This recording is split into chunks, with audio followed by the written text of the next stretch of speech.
Hey there, I'm Alan Matthews. I have an answer to a question I am frequently asked about practicing arpeggios.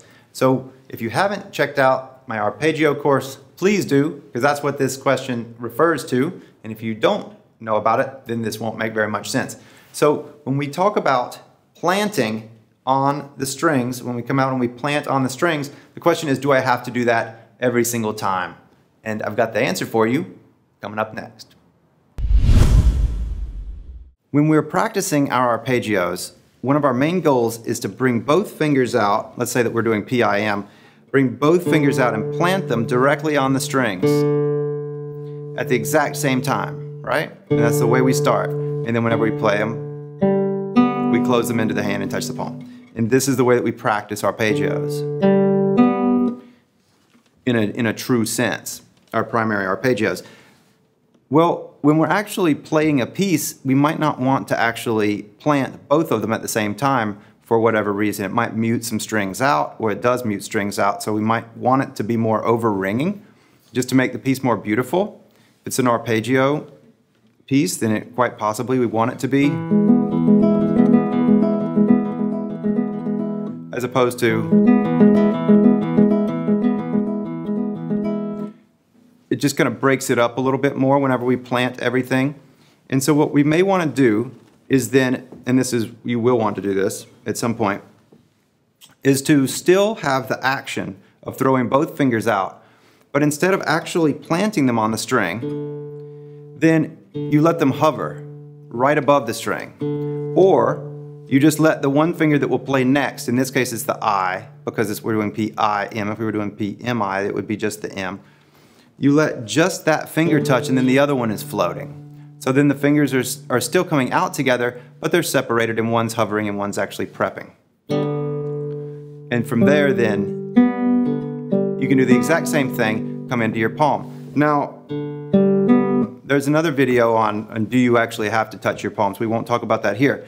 But the main thing is that you allow yourself then to float instead of being really rigid in your preparations, in your planting of the fingers down there. Sometimes you'll want to plant, even at quick tempos, but sometimes you'll want things to float.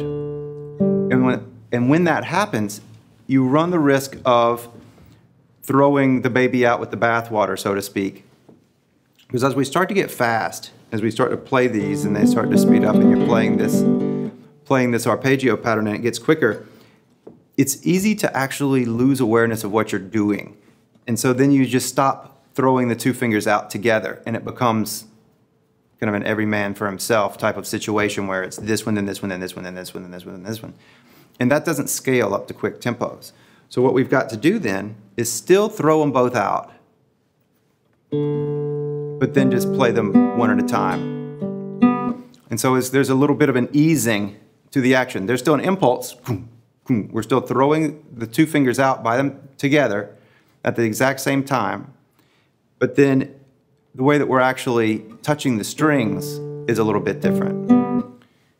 The main thing that when we're practicing arpeggios, we have to do this planting, because otherwise you won't bring the fingers out together, because we get so wrapped up in the task at hand of, well, but I've got to get to the next string. I've just got to get to the next string. And then so we stop bringing them both out together and just do one at a time. And so you have to, whenever you first start doing this, I really suggest stopping in between. So do your throw and just let them float and then play. And then play. So that you can get used to that happening. If you just say, okay, as I get quicker, I'm going to just start easing it up and just throw them, chances are you'll mess it up and not even realize it. If you videoed yourself and watched it back at slow motion, chances are you'd see all kind of funky stuff going on that you weren't even aware you were doing. So by all means, let things float, kind of ease up on these arpeggios a little bit, but when you're actually practicing them as a skill and to really build your fundamentals, continue to do the prepping of each, and then also put in to where you're still throwing them both, but then letting them float above the string, and then play right through them. And there it is. Hope that helps. Please subscribe to this station. Go over to classicalguitarshed.com and poke around, find something interesting to read over there. I hope to see you soon. Take care. Bye-bye.